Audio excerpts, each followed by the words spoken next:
everybody. I'm Larry Ridley, and this is the NFL on EA Sports.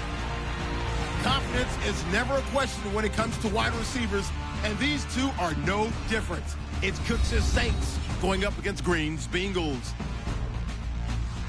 With that, let's get you out to the Bayou. We're standing by as our commentary team of Brandon Guyton and Charles Davis. Thank you very much, Larry. As usual, the streets of the nearby French Quarter are alive as we are in downtown New Orleans at the Mercedes-Benz Superdome. Tonight, on this fine Thursday night, we've got a good one in store between the New Orleans Saints and the Cincinnati Bengals.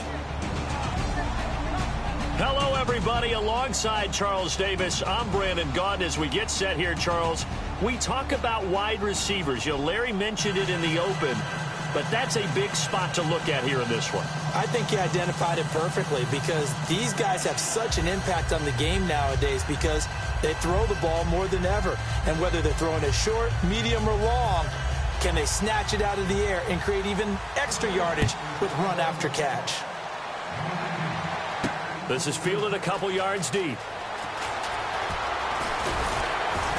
And he's able to get it across the 20, but not by much, as he's marked down at the 21-yard line. Here come the Bengals now to take over. And out will come the leader of this offense, and that, of course, is their signal caller.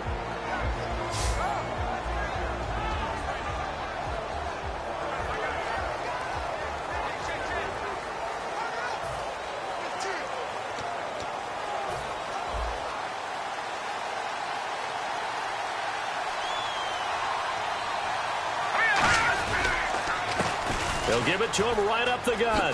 What a spin. Spinning again. And he's brought down, getting this one up to about the 35. A good gain of 14 there, and it moves the chains. And that's the kind of start every team wants to have when they touch the football for the first time. Here at night especially, because all day long you've been around the hotel. Yeah, you've had meetings, you've had meals, but you've been chomping at the bit to play.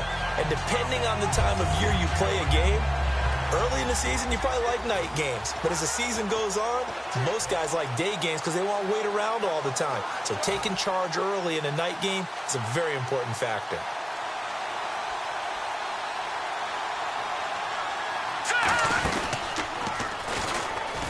And he's got room.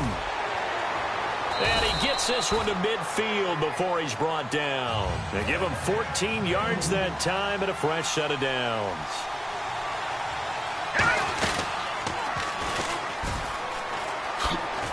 And able to push his way forward here for a good little gain. 7 yards on the pickup there, and it'll leave him with a 2nd and 3.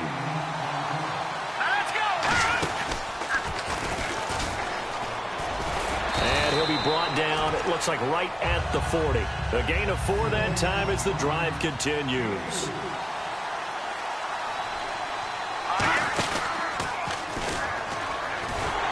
And the gadget package there won't do much for him. He'll get back to the line of scrimmage, and that's it. Credit him with a 1-yard gain there to make it 2nd and 9.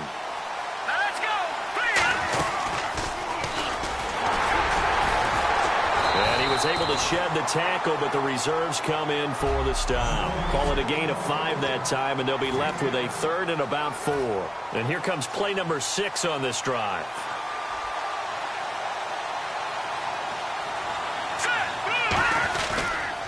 Now a first carry for Giovanni Bernard. So he got free of 1 tackle, but couldn't do a whole lot else. Just a 1-yard pickup there, and it'll be 4th down.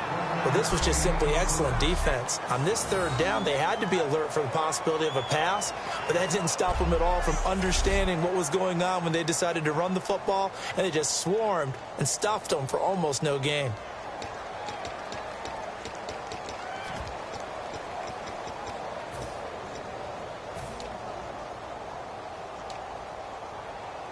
So on 4th down, on comes the left-footed punter, Kevin Huber, to punt it away.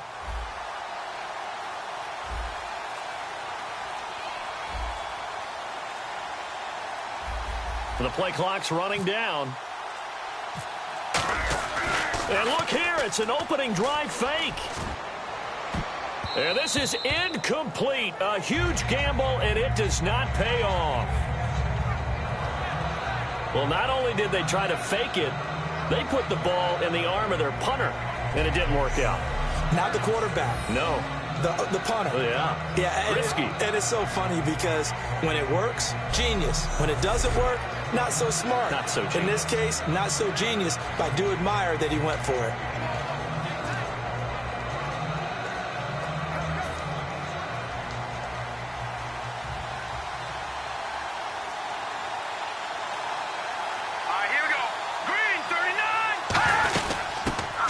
Cadet, his first carry. And he's not going anywhere to start the night. They stop him at the line of scrimmage.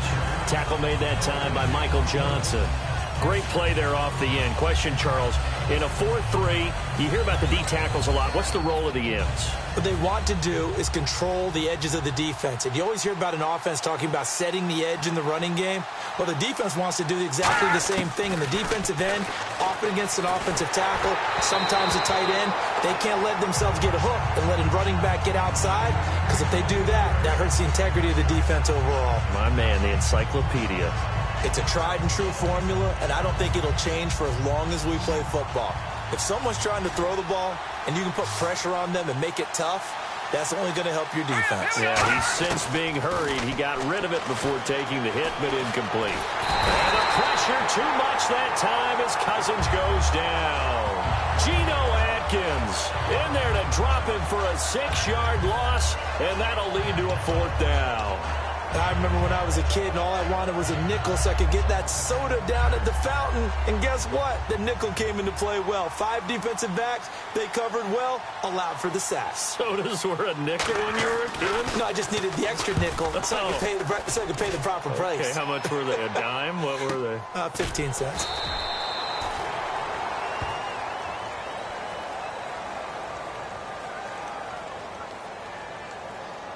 Personal foul. Roughing the kicker. Defense. So the flag is for roughing the kicker, a big 15-yard penalty. And I'm not sure that was the time to go all out after the kicker. Plenty of time left in this game.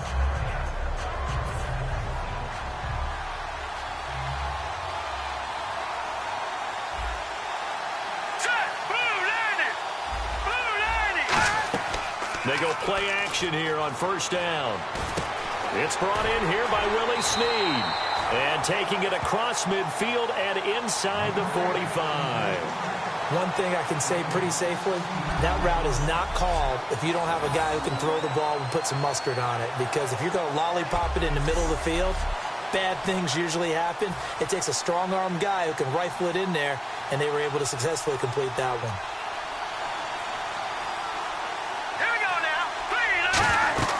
They'll run it now out of the gun. And he's going to fight his way forward here for a modest gain. 5 yards is the tally on 1st down. That brings up 2nd and 5. And that's exactly what you want on a 1st down run. Pick up 5 yards, bring up 2nd and 5. The defensive line, though, they've got to figure out a way to out-leverage the guys up front because the offensive line is winning at the point of attack.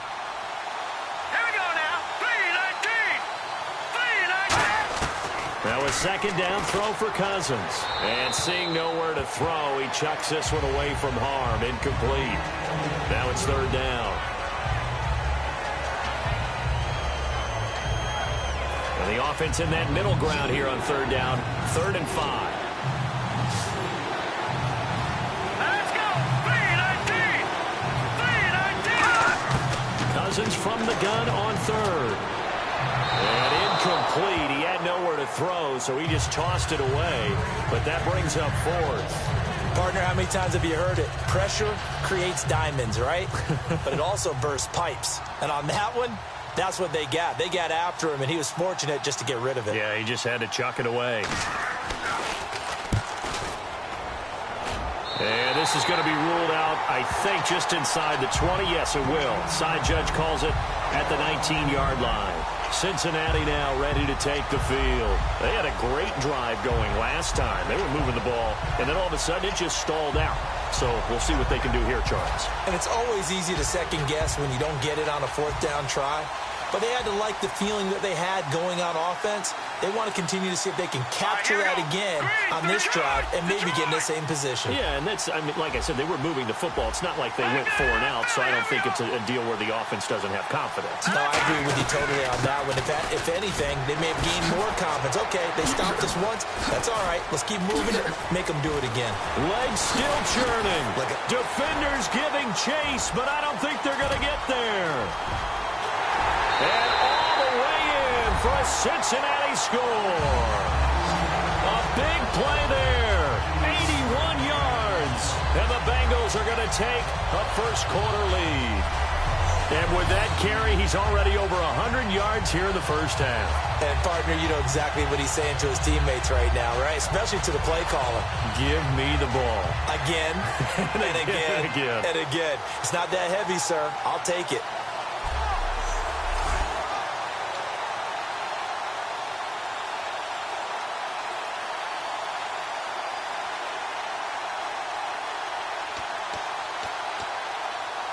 Now Mike Nugent for the extra point. Oh, they flip it to the kicker. He looks like he's going to throw it. And this is caught in the end zone. So how about that for a statement? They get 2 instead of 1 on the fake, and it's an 8-0 ball game. And that's something you almost never see nowadays. When you fake it, you're at the 15-yard line on a PAT as opposed to just going for it from the 2. I'm sorry. I know they got it, and congratulations to them, but it's just not a good play. I mean, the risk-reward is really off the charts, not in your favor. Run your offense out there. Put it on the 2-yard line if you want to go for 2, but I'll be darned. They ended up getting that one, didn't they? After the touchdown, here's Mike Nugent now to kick this one away. Very short kick. This will be taken by one of the up men. And solid field position here to start as they get it out to the 40-yard line. And now we get our first look at a guy who's been around the block a time or two. He will not be rattled today. And that changes things for a defensive coordinator, because normally when you get the young guys, you get the rookies, you throw all the exotic blitzes at them and looks they haven't seen. But this guy, he's seen it all.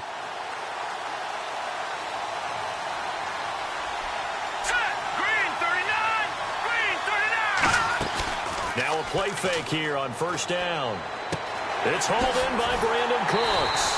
And he's taken down, but not before he gets this into enemy territory across the 40. Never make the mistake that the slot receivers, especially the little guys like we're watching here, are just quicker than fast. A lot of them combine quickness and speed, and they catch a lot of footballs, as we just saw there. Here's the run with Cadet. And a solid run down inside the 30.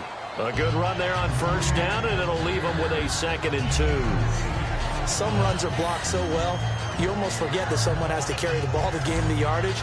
The leverage by the offensive line to create space up front, really well done.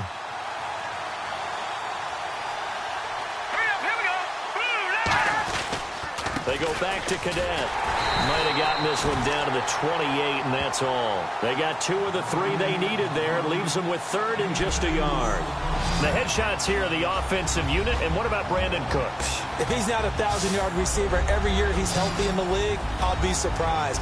Came out of college wanting to be a pro, studied all the best receivers in the NFL before he even got to the league. So 2nd down was a run play. Now let's see what they do on 3rd. They come out 5 wide, 3 of them to the right side. On 3rd and 1, here's Cousins. This is caught. It's Cooks. And 15 yards there on the catch and run. I know many people like to throw to the tight end, maybe in a little flexed out position because he creates mismatches with his size. The slot receivers do the same thing with their quickness, their speed, and their route running savvy. That's caught. It's Thomas. And he's able to work it here to the 8-yard line. 5 yards on the catch there, brings up 2nd down. In recent years, the slot receivers really gained stature in the NFL because they can do so many things. Yes, they can line up wide like your normal wide receiver, but to have that kind of courage and toughness to run routes in the middle of the field and become dependable targets for their quarterbacks and move the sticks, those guys are worth their weight in gold. And he's got him. It's caught in the end zone. Touchdown, New Orleans. Kobe Flater, a 7-yard touchdown grab. And the Saints move back within a couple of the lead. And he is a reliable target. They like to get him involved. They got him involved there for the score. And they should. He's a very good player. Remember, they can use him in certain positions, so many different spots, and he usually comes through for them. Personal foul. Roughing the kicker. Defense. Uh-oh, flag comes out here. This is going to be roughing the kicker. When you're going back there on the kick block, you've got to go to the right point. That didn't happen. Ran into the kicker. The penalty flag had to come out. Morstead out now following the touchdown to kick. And that'll carry over the back line of the end zone for a touchback. Getting set to go again as we look at the back, heading onto the field again. And with the day he's having, as we look at some of these highlights, maybe he wants to duplicate this pregame meal next week. Whatever it is, guaranteed he will ask for the exact same thing each and every week as long as he continues to run like that. Sometimes it's that simple, partner. Yeah. And you know how superstitious these guys can be. Oh, there's no doubt, right? If you put your left sock on first and you have this kind of game, you'll keep doing it. In this case, let's investigate that pregame meal. We might need some of that. Yeah, right. It's working.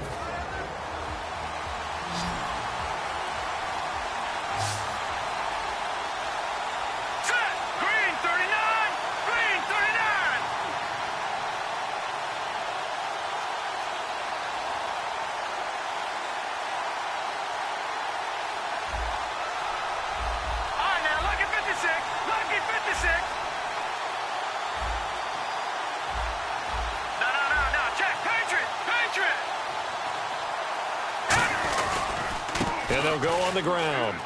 And some room to roam now. And another juke. And a nice carry there of 15 yards. So the run moves the chains, and here we go on first down.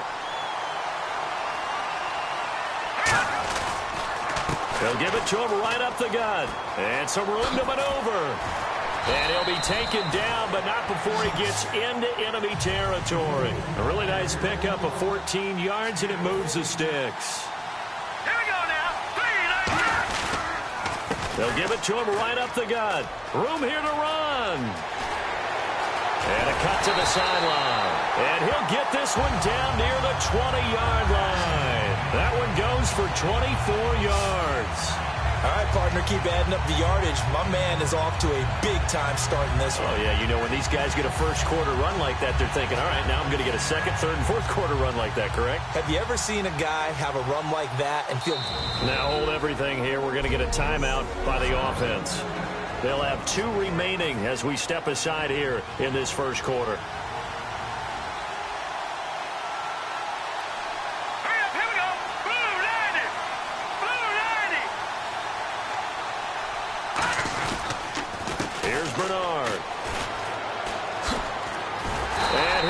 Yardage brought down at the 32.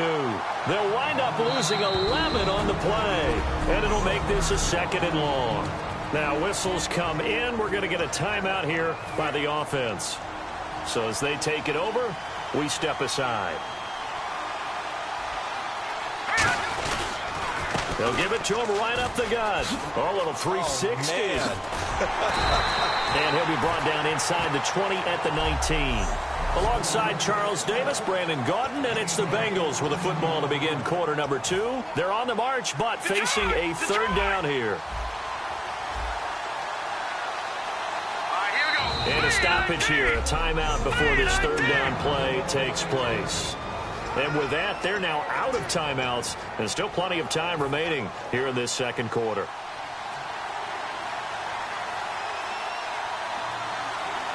The Saints with an extra defensive back here on 3rd on the field. Could they blitz? And a nice little quick spin move before he's dropped. And a pretty good gain. And no signs of the field goal unit. They're going for it on 4th down. Here we go. They'll run. This is Bernard. And he will have the first down inside the 10 to the 9-yard line.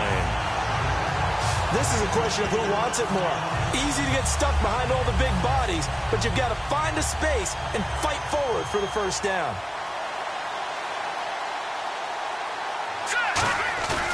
Now they'll switch it up here and look to throw.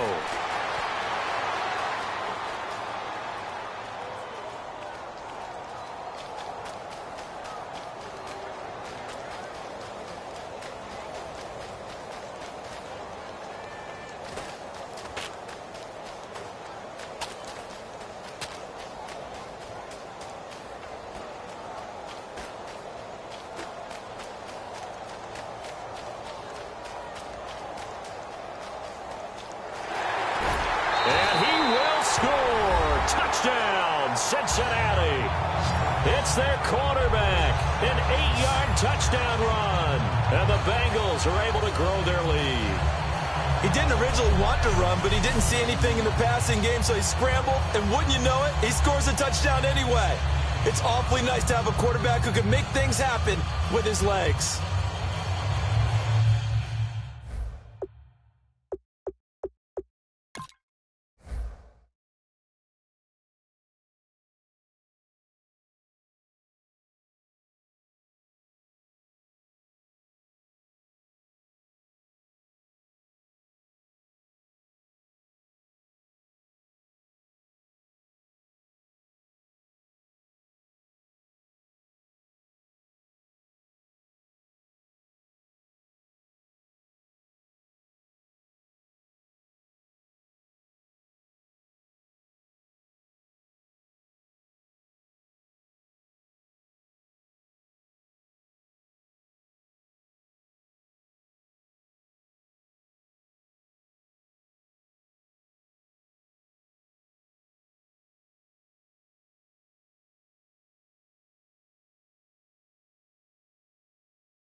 Now Mike Nugent for the extra point.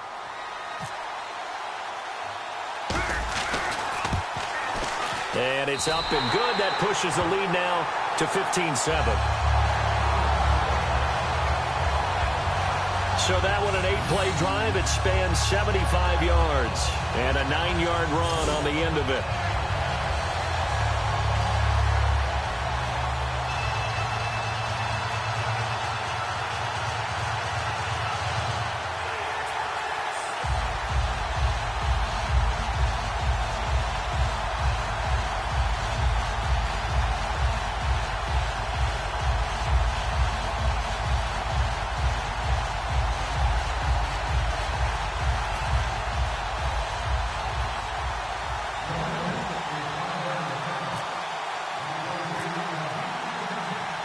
After the touchdown, here's Mike Nugent now to kick this one away. On the return, here's Marcus Murphy. And they're going to start this drive in pretty good shape as they get it up past the 30. Out onto the field comes New Orleans. Last time they were out, they scored. Still trailing here, though, so some work to do. But it's okay.